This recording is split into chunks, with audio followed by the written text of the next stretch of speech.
Welcome back to the Lars Larson Show. It is my pleasure to be with you, and I'll get back to your call shortly. But I make this invitation to people who are going to run for office around the country, and we often talk to folks who are running for the House of Representatives and the U.S. Senate, but we also talk to some state lawmakers as well about their runs for office, because I want you to get a chance to hear them. Now, we invite the Democrats too, just so everything can be fair, and we very rarely get any takers on that. But Austin Petersen joins me now, who's a commentator and pundit, business owner, and that's a plus for me in somebody running for office, and he's going to run for the U.S. Senate in Missouri. But you're a libertarian.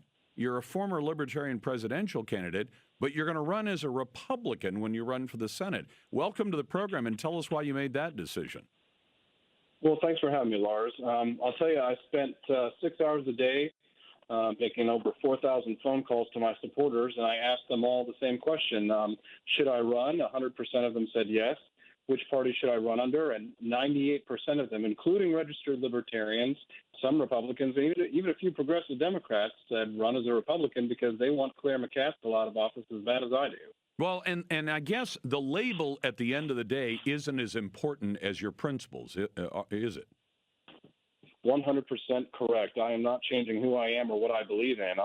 I have always been someone who believes in liberty. I believe that the founding fathers would be rolling in their graves if they saw the type of government that we have right now. I've always considered myself a constitutionalist, fiscally conservative, socially, get the government out of my dang business. See, and I'm the same place you are, because I tell people, they'll say, you're a conservative. I say, well, I'm a conservative with a lot of libertarian principles. I want the government to leave me alone. And I'm willing to even do that when leaving me alone also means I'm passing on some benefits I could get. I always like the stories about Ronald Reagan being on his ranch and building a cistern for water, and some guy drives by one of his neighbors and says, there's a government program that'll pay for that. And he says, and I don't want any part of it. And I agree with that. Absolutely. Yeah, my family's the same way. I grew up on an old tobacco plantation, and there's a subsidy that you could take.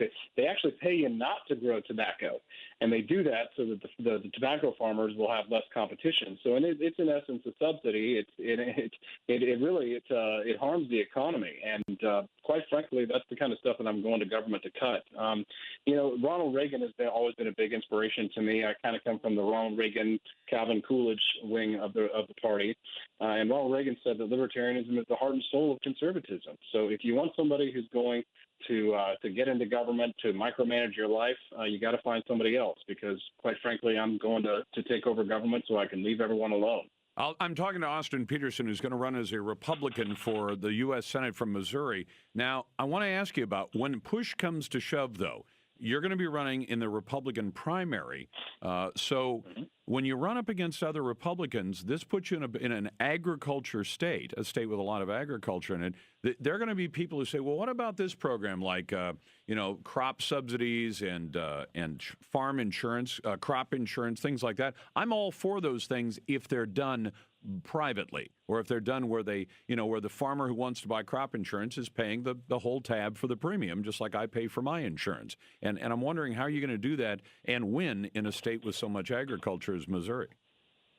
Well, just tell them the truth. The big corporate farms get the majority of those subsidies. So if you may like the subsidy, but if we cut the subsidy, that means that your competitors are going to get less of the subsidy as well, and they're the ones who are getting the majority of it. That's why we have so many of these small farms that are failing. We've lost the mom and pop family farm because these subsidies come in and they always go to the rich corporate farms, because they have the money, they have the power, they have the lobbyists. They can afford to pay the regulations. They can afford to pay the taxes. So while it may sound like it's an unpleasant scenario, it's actually going to be good for the little guy. I think that this is the right message. And, Ted Cruz did very well in the state of Missouri. He didn't win over Donald Trump. He came very close, but he ran against ethanol subsidies and he won in Iowa. So, again, I'm not going to change who I am or my principles and just to get elected.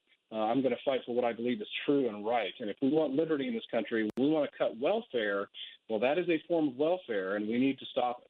Well, I'm with you. So I'm going to give you the opportunity in a moment to tell people where your website is. But have you run into the New Zealand example of when subsidies went away down there and what happened after they cut them? And you'd think farmers would have been broke, and they weren't. They actually are doing a land office business right now. Have you run into that? I have not read that study, but it would not surprise me. The thing is that when you subsidize something, you think, oh, well, I'm getting a benefit, but you forget that you had to pay for it on April 15th. And that's why I am championing a flat tax, a simple flat tax. I want to turn tax season into tax 2 minutes. Because what we're doing is we're subsidizing big, rich corporations with our tax code right now. Warren Buffett was right. He may be a sort of a lefty Democrat, but he was right. He's paying less in taxes from a percentage level than his secretary is in some ways. And so I want to level the playing field. I want a simple, flat tax. We need to make this a fair system. And again, it's all about a redistribution of wealth. But what we have is we have a redistribution of the wealth from the middle class to the wealthy, because big corporations don't like capitalism. They want capitalism for the poor and socialism for the rich. So it's the way our tax system is set up. It's really just bailouts for the big rich corporations. We're bailing out Wall Street. We're stimulating, and we're taking money from the middle class, and we need to stop it. So if we had a simple flat tax system, I'm with you. I want to go to a total flat tax, no deductions. I'll give up my charitable and I'll give up my mortgage deduction. Austin, where can folks find your website?